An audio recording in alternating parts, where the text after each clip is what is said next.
Hey Carnivore Tribe, welcome back to Carney and Beyond. It's Brenda, and this week I have not only one amazing recipe to share with you, but a surprise that came out of making this recipe, which is my favorite, French toast. And trust me, you're going to want to stay tuned for the surprise that came out of this recipe, because it is flippin' amazing. My best recipe ever. Okay, so first of all, we're going to start off with 8 ounces of cottage cheese, or you could use cream cheese. This recipe is going to be easy to remember. 8, 8, and 8. 8 ounces of cottage cheese, 8 tablespoons of butter that are kind of soft but not liquid, and then 8 farm fresh eggs added into the blender. This can all go into one blender. I'm going to crack the eggs into my measuring cup only because the eggs in Mexico are not washed. So if I end up dropping a shell into the container, I don't want to have to be picking it out of my mixer. So this is just a precautionary thing that I do. Of course, you don't have to do this in the States or Canada or wherever you are if they do wash the eggs. But if you do get farm fresh eggs, it might be something to consider. I will be sure to add this recipe and the ingredients list in the description below. I haven't been the best at that in the past, but I'm starting to get a little more comfortable with this YouTube thing. So I will definitely do that this week. And I'm going to call this carnivore French toast. And it turned out better than expected. And I've got 8 eggs in there. 8 tablespoons of butter, which is roughly just over 4 ounces of soft butter, and 8 ounces of cottage cheese. And of course you could use cream cheese in this as a substitute. I've got the oven heating up to 350 degrees Fahrenheit or 180 degrees Celsius, what we use here. And I've got my heavy cast iron loaf pan lined with some parchment paper, ready for the mixture. And some ramekins, because I am going to try it in the air fryer as well as the oven and see which one turns out the easiest. I would love it if the air fryer worked out, because the air fryer definitely doesn't heat up my kitchen as much. And here in Mexico, when we tend to be anywhere from 30 to 40 degrees or more Celsius, I welcome anything that keeps my house cool. So let's mix this baby up and see where we're at. I just have to find my lid. Oh, here it is. Okay. I love my Vitamix. Don't know what I would do without it. I've had this probably for 6 years.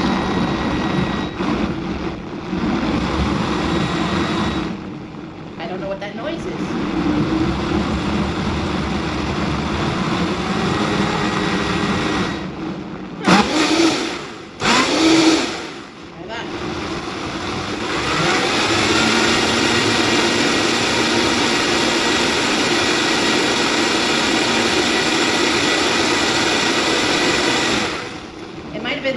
Cheese. I've actually never heard it beep like that, but it might be a warning that I've never had. And when I use the I forget what it's called, like a boost, it chops through that cottage cheese on the bottom. I want to make sure that I have a really fine mixture.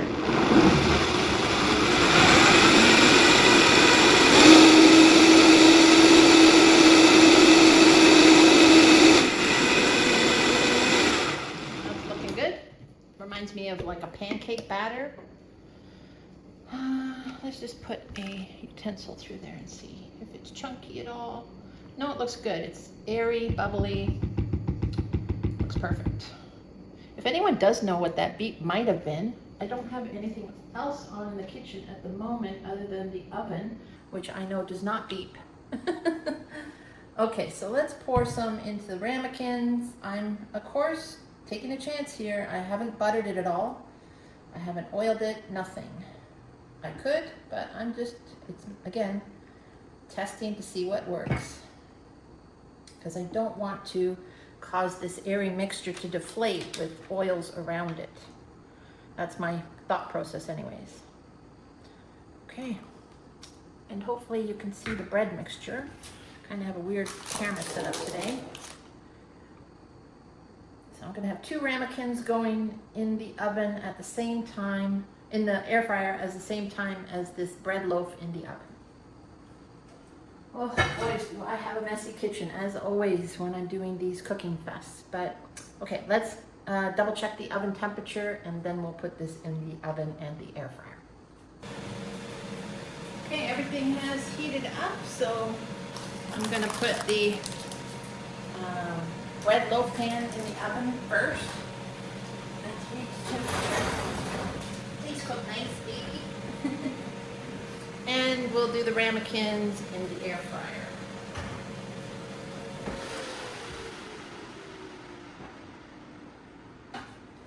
Good. 350, and I set it for 35 minutes in the air fryer. And we'll check both probably at 30 minutes. And the oven is at 350 as well.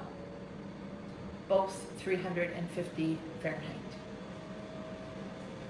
Just want to double check these a little early because they tend to go much quicker in the air fryer.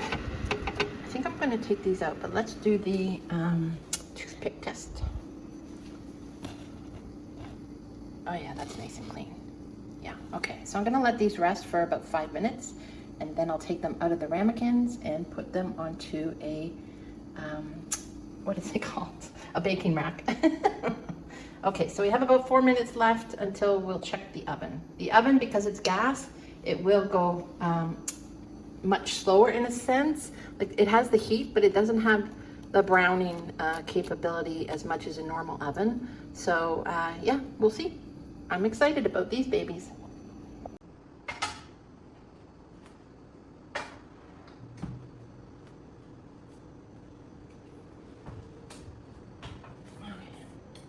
I'm going to turn that off. It was our timer, but because I had paused it, it's not keeping real time. But thankfully, I have a backup phone going with a timer. I see that it's just starting to rise in the oven, so this one will definitely need the extra time. So we'll check it in a few minutes. So let's check the loaf in the oven. You can tell that it's starting to rise, but it hasn't fully risen. So that has been 40 minutes. So I'm going to keep it in for 45 and check it again. Now the ramekins, definitely it's important to grease them. Lesson learned. But the consistency is quite nice. This one's cooling.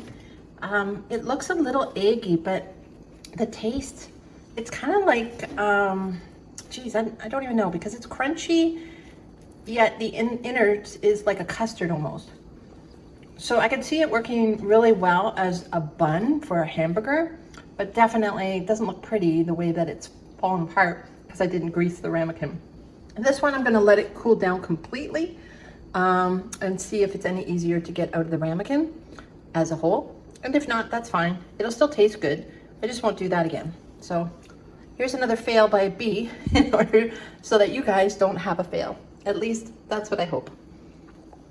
Okay guys, actually I wouldn't grease the ramekins. The one that I put in the fridge for a day, I pulled it out effortlessly, nice and clean, cut it in half, and had the most amazing, amazing hamburger ever.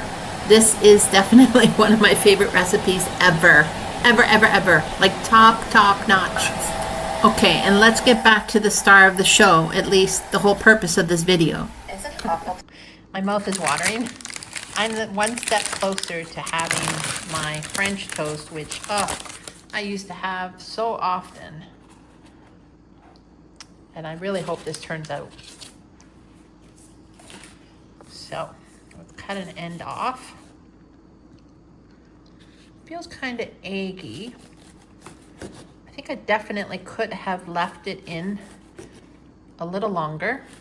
It may not have flopped then, I'm not sure. If anybody has any thoughts or ideas, I am totally open to it. Okay, let's leave that there. Because now I want to dip them in egg. Okay, so I have about 3 eggs mixed up. I should actually start my frying pan with a whole heck of a lot of butter. Let me get that going. Okay, and we'll just dip these babies in egg. was never one to add cinnamon to my French toast when I was young, so, or even when I was an adult. So I'm not going to today. Just gonna do it the way I always used to do it.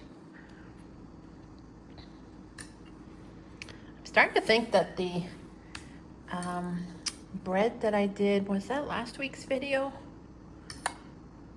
I have to think about that. It was the meat pastries that I did, or the meat pies.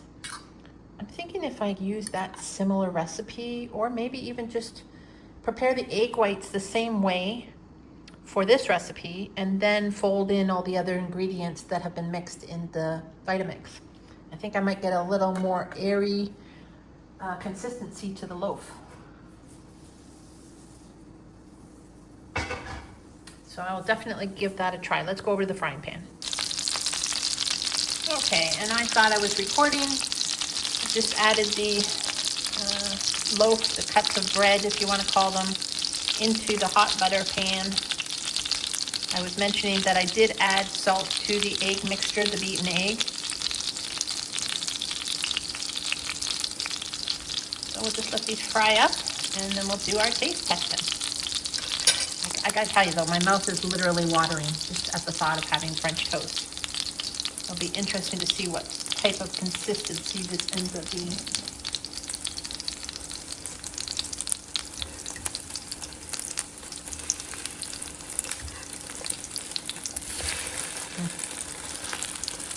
Pan seems a little hotter over here. Switch those babies up.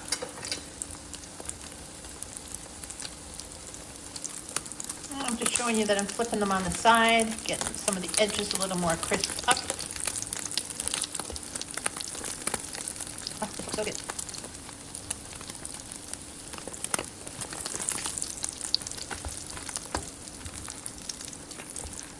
I like them nice and crispy.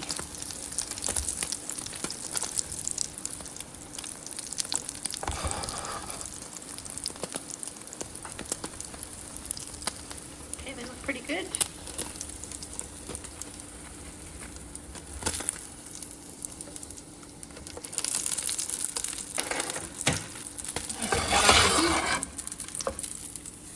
And we'll cut into these babies. Okay, the moment of truth. They're pretty hot. You can hear they're kind of crunchy, just like I remember my French toast. It's very hot. Maybe I'll just wait a little bit and let it cool down a bit. Consistency wise, cutting into it, it feels like what I remember with a French toast made with, say, what's the bread I used to love? Can't even remember.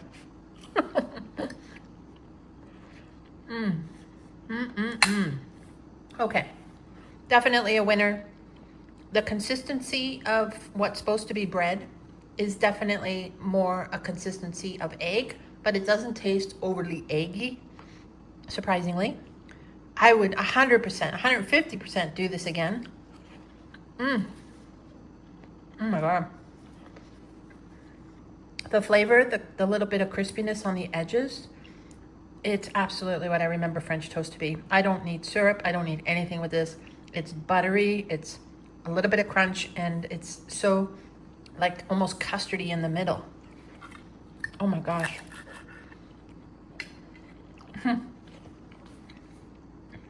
Oh, I wonder how these will freeze.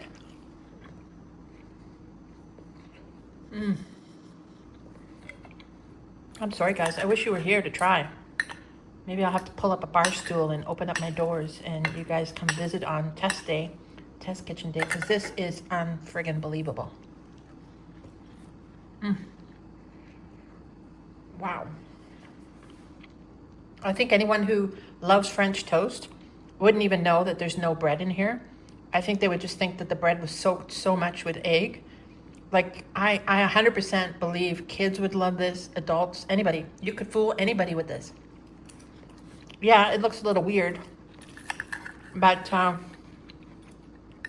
if I can get the loaf stain risen after cooking, maybe cooking it a little longer, but yet, you know, the bottom of the loaf, it looks good. I mean, I wouldn't want to burn it either. It is I can't tell you, I really wish there was a way for you guys to taste this. I think this is the best carnivore recipe I've ever done. Hands down. The flavors, because I love French toast so much, the flavors completely remind me of French toast. Unbelievable. Wow. Okay, I'm gonna let you guys go. I'm gonna finish this up and I'm gonna take the rest of the loaf, and it's actually, I can feel that I'm getting full quickly. I don't know. I wonder how much I'll be able to eat. I think I can definitely finish this, but I'm thinking the rest of the loaf, I don't know if I want to cook it up in egg and then freeze it and then just reheat it when I have to have a last minute breakfast. I could try that. Wow. Love it, love it, love it. It was feeling like a lot of work. Sorry, I've got food in my mouth. It's just too good not to eat. So it felt like a lot of work, but it's actually not. I'm able to do it all in a blender, so the cleanup was easy.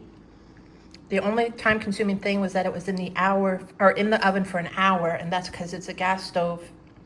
And I did it in cast iron loaf pan, so that may have had something to do with it. So I would say try anywhere from 35 minutes to an hour cooking this, and just keep watching it. And when you see that it's pretty well risen, then take it out.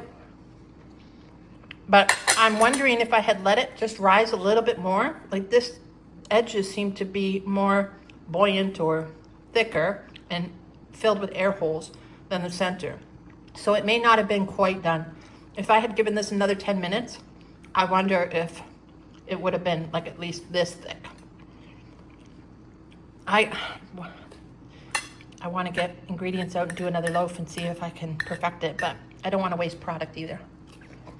My goodness, I'm definitely gonna fry up these last few pieces that are sitting here with the leftover egg that I have and try to eat a few more of these pieces. Guys, if you love French toast and you love French toast with cinnamon, if you can handle cinnamon, put cinnamon in. But if you've always loved French toast just with, bread dipped in egg and maybe a little bit of salt and thrown in some butter on the frying pan, if you've always loved that, you're absolutely gonna die over this. I certainly am. Okay, that's it for today, guys. Until next week, I'm sending you bacon-scented blessings. I might have to change that since bacon's not agreeing with me so much right now, but I'm sure it is for a lot of you, so I'll keep saying that. Oh, and if you try this recipe, please let me know whether you did the hamburger bun or the French toast and how you liked it. I honestly will do both from this moment forward, and I did take the leftover loaf that I hadn't cut up and put it in the freezer, so stay tuned because I'll let you guys know how that turned out as well. Love you guys. Bye for now. Hasta luego. Butter melting down like morning dew.